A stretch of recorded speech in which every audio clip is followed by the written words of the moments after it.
Welcome to the Explainer. Today, we're diving into a seriously fascinating operational manifesto that makes a pretty bold claim. The future of building software has fundamentally, permanently changed. If you've ever felt completely bogged down in Jira tickets, endless sprint planning, and just the agonizingly slow pace of traditional development, what we're about to explore is going to completely change how you view productivity. It's built around this concept called the local first agentic operator. So, let's jump right in. 18. Just 18. That is the exact number of days it took a single person to build 18 distinct, fully functional software products. Take a second to really let that sink in.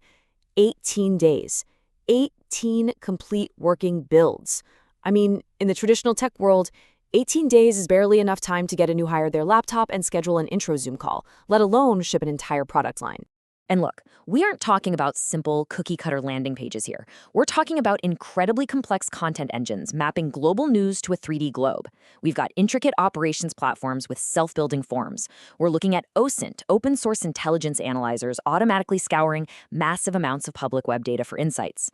Plus satellite radar platforms, prediction market bots, and deep model benchmarks. It's just a wild sprawl across totally different families of software. To anyone on the outside, this portfolio looks like a chaotic corporate initiative assembled by some massive committee. It literally looks like the work of hundreds of people grinding away for quarters. But here is the crazy twist, and this is where the source material gets just incredibly compelling. These were never 18 separate, disjointed things built by a sprawling team. This was one stance built 18 times. That entire massive portfolio was actually the result of one single, highly disciplined operating system run by exactly one person, over and over and over again. Just a relentless, repeatable process applied to drastically different ideas. For pretty much all of software history, pulling off something like this meant relying on the company. It was this big industrial factory model. You needed massive teams, ballooning headcount, heavy coordination, and a really rigid multi-year roadmap. But the new reality completely flips that on its head. The floor has moved. The core unit of building is no longer the heavily funded startup. It's the single person amplified. It's a solo operator working in tandem with AI, treating software the way a publisher treats a portfolio of books, or how a musician drops tracks. They aren't bogged down by hiring plans. They are purely, ruthlessly focused on building. So how is this actually possible? Well, let's get into section 1, the 4 pillars of the new builder. Because those 18 products, they were really just the surface area. The true depth, the mechanics that make this survivable rather than just total chaos, lies in these specific survival-focused operating principles.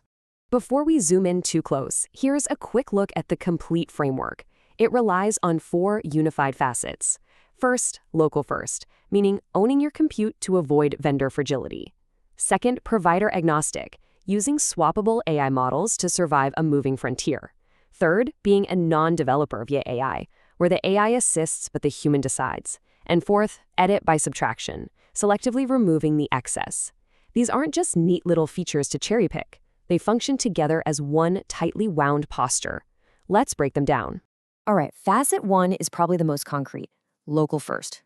The absolutely crucial point here is that you must ruthlessly own your compute and your data.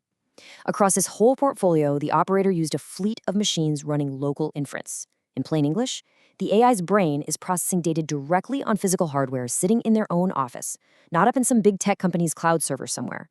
Sensitive data literally never leaves the building. Why go to all this trouble?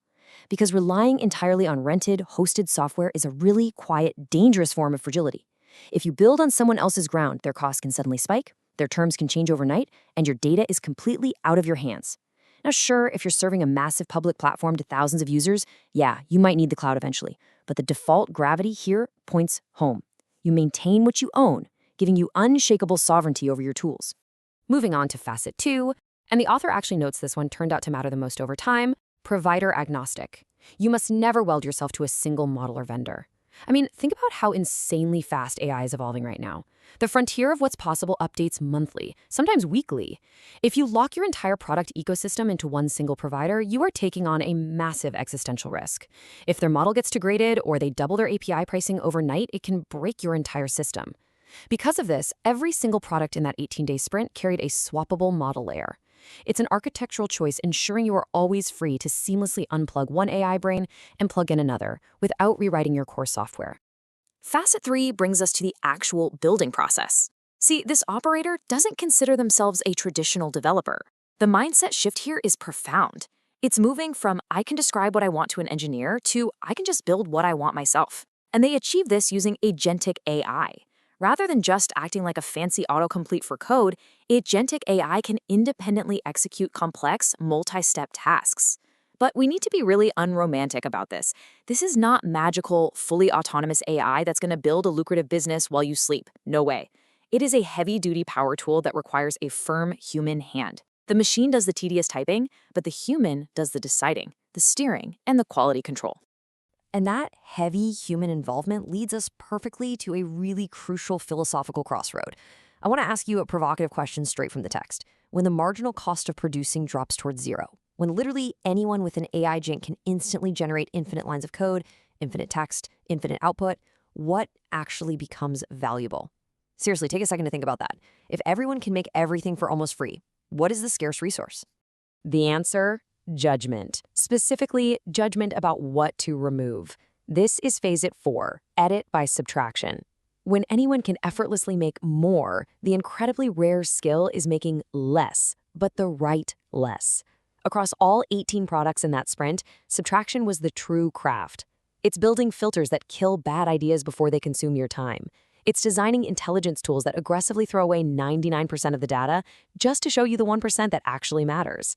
Subtraction is the part of the work that remains stubbornly, essentially human.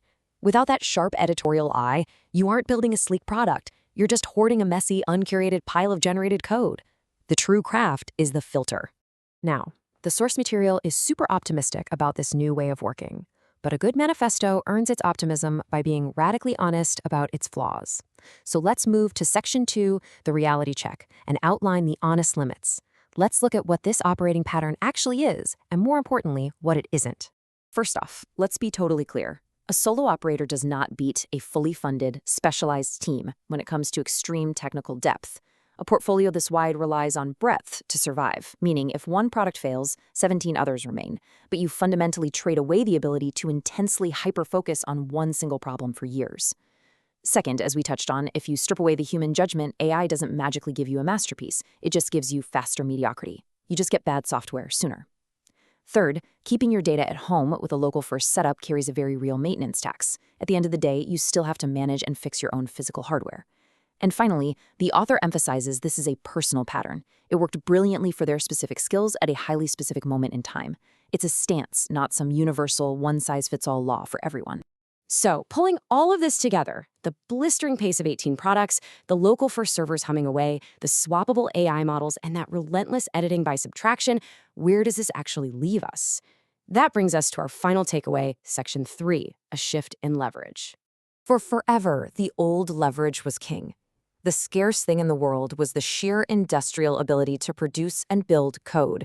If you had the technical chops or the immense capital to hire an army of builders, you held all the cards. Production was the bottleneck. But today, that constraint is vanishing. The whole goal of becoming a local-first agentic operator is to stay nimble and ready for whatever paradigm comes next, because the ultimate advantage has decisively moved away from just producing. The new leverage is taste, it's judgment, it is restraint and knowing exactly what to cut away. It's this incredible shift from valuing the person who can type the most lines of code to valuing the person who knows which lines of code actually matter. I want to end our explainer today with this really powerful quote directly from the text. When making becomes cheap and fast, the advantage stops being production and becomes taste, judgment, and restraint.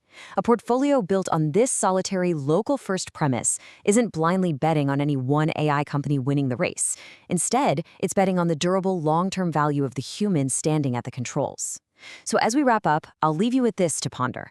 In a world where production is essentially free, how are you sharpening your taste, your judgment, and your restraint? Thanks for joining me to explore this incredible source material, and keep questioning what you built.